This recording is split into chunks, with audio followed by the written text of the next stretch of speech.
This is my master production schedule. It's the grumpy cat. This is the guy that sits there and says, I don't really care what your forecast is. I don't really care what your customer orders are. I'm telling you, when I make cough mixture, I make 750 liters at a time. Or when I run this press, I'm going to make 10,000 parts. And maybe I'm only going to do that once every 6 months. But I am not going to tool up a piece of equipment and then tear down that tooling to make 3 parts.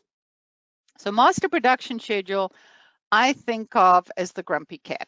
It is what it is. This is what we need to do to optimize equipment, inventory, resources, setup times, or in some instances, seasonality of product.